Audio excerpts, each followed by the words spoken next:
이 두보나 이백같이라는 시에서도 역시 백석은 그런 음식을 통해서 복편과 특수를 통합시키고 있고요.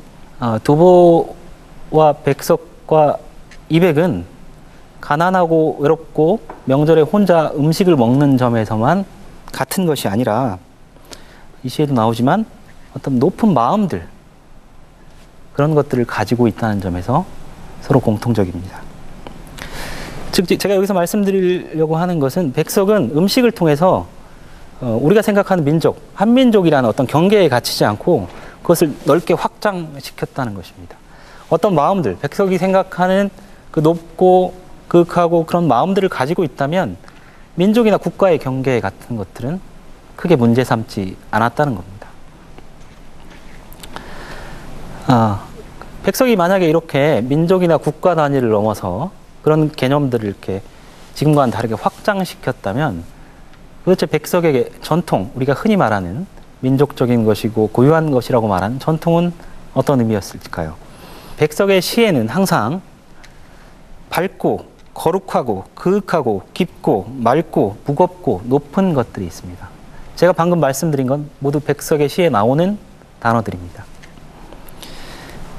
그것은 바로 마음입니다. 제가 생각하기에 백석이 찾고자 했던 전통은 바로 그 마음인 것 같습니다. 백석시는 결국 그 마음들이 어떻게 존재하는가, 그 마음들을 어떻게 인식할 수 있을 것인가, 그 마음들을 어떻게 하면 회복할 수 있을 것인가에 대해서 이야기하고 있습니다. 그러나 슬프게도 그런 백석의 시대에는, 또 우리 시대에는 그러한 마음들은 모두 사라지고 어떤 흔적들로만 남아 있습니다. 하지만 백석은 여전히 그런 것들이 전통이라고 생각했던 것 같고 그런 것들을 찾아 곳곳을 여행하기도 하고 그랬습니다. 백석이 여러 곳을 여행했고 어떤 사람은 그것을 유랑이라고 이야기하기도 합니다. 백석은 전국을 떠돌기도 했고 40년대에는 만주에 가기도 했습니다.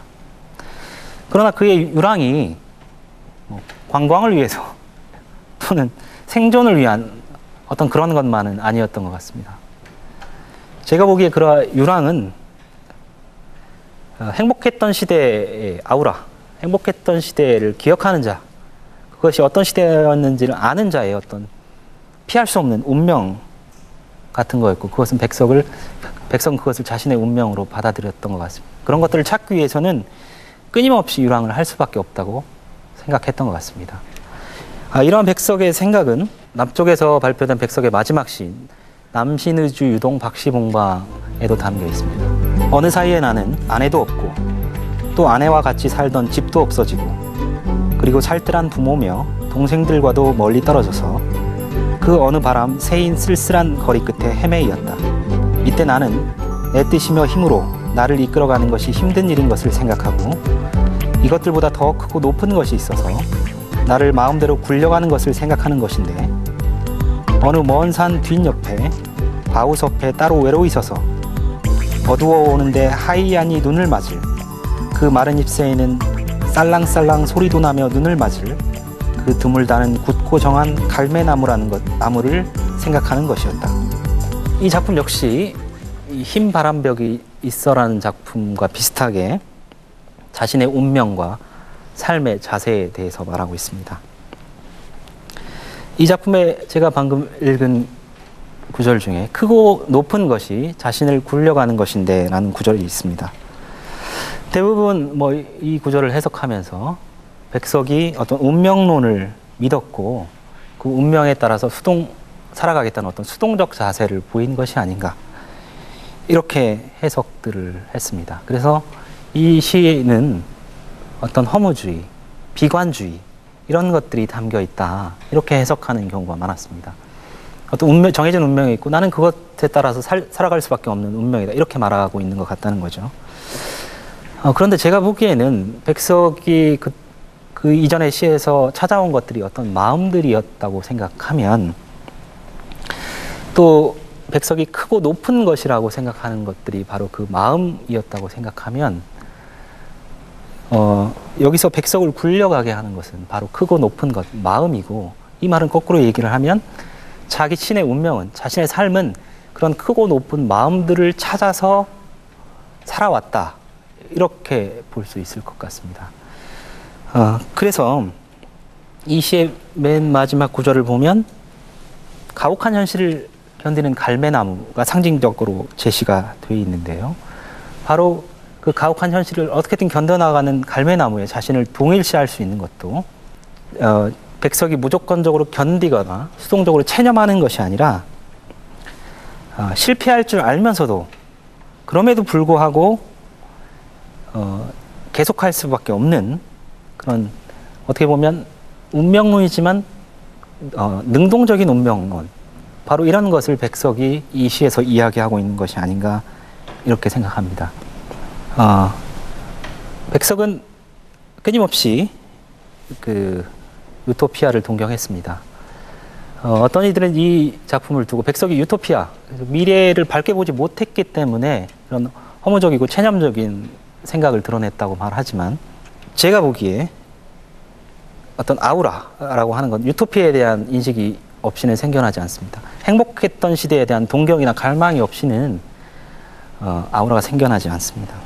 그 행복했던 시대와 그렇지 않은 시대에 대한 구분이 있어야만 아우라가 생겨날 수 있는 것이고, 그 행복했던 시대 유토피아와 현실과의 낙차는 결국 그 다르다는 인식이 백석을 끊임없이 유랑하게 했고, 그렇게 할 수 있었던 동력으로 작용했다고 저는 생각합니다.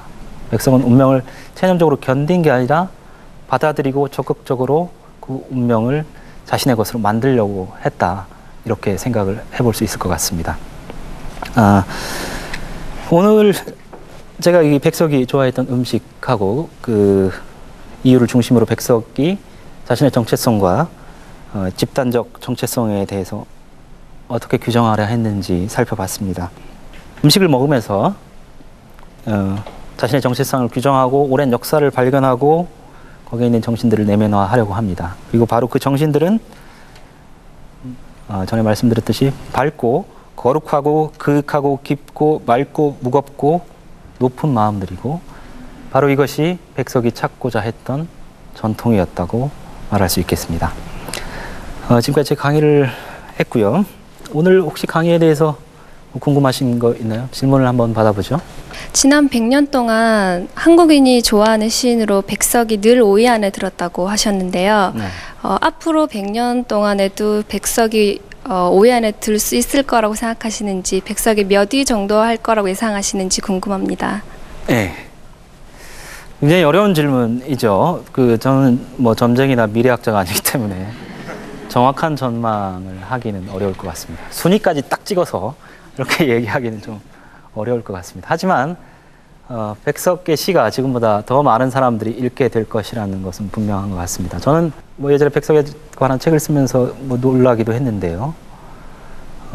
여전히 백석 시인을 잘 모르는 분들이 많습니다. 그리고 백석 시를 읽으면 백석 시에 반하는 분들이 많습니다. 제가 지금까지 4번의 강의를 통해서 말씀드렸듯이 백석의 시에는 다른 시인과는 독특한 어떤 매력들이 있습니다. 그 어떤 서정적인 측면에서 오는 것들도 있고, 음식에 관련돼서 오는 것들도 있고, 다른 시인이 그려보지 못한 어떤 세계를 담담하게 그려내는 데서 오는 데도 있습니다. 그런 서정적이고 민족의 역사나 전통에 관련된 것들은 제가 보기에는 앞으로 더 중요한 것들이 될 거라고 생각을 합니다. 우리는 지금 너무 서구적으로 살아가고 있지만 앞으로 우리의 전통이 더 재발견되고 그것들의 중요성이 높아질 거라고 생각하고, 마찬가지로 그래서 백석의 시도 앞으로 더 많은 사람들에게 읽히고 아마도 순위가 5위 이상은 될 거라고 생각합니다. 5위 이상은. 제가 이제 마칠 시간이 된 것 같습니다. 저는 그 백석의 이야기들을 음식에 관한 그 백석의 시를 읽으면서 음식에 관한 이론을 한번 생각해 본 적이 있습니다. 아인슈타인의 그 상대성 이론을 패러디한 겁니다. 여기 나와 있군요. 아인슈타인은 E는 MC 제곱이라고 얘기를 했습니다. E는 에너지고 M은 뭐 그 물질을 이야기하는 건데요. 저는 그 공식을 이렇게 바꿔봤습니다. 먹는다는 것은 마인드, 마음의 문제이고 컬처, 문화의 문제입니다. 먹고 마시는 일은 육체에만 관련된 것이 아니라 정신과 문화에 관련된 것입니다. 백석은 바로 그런 이야기를 우리에게 하고 있습니다. 보통 우리는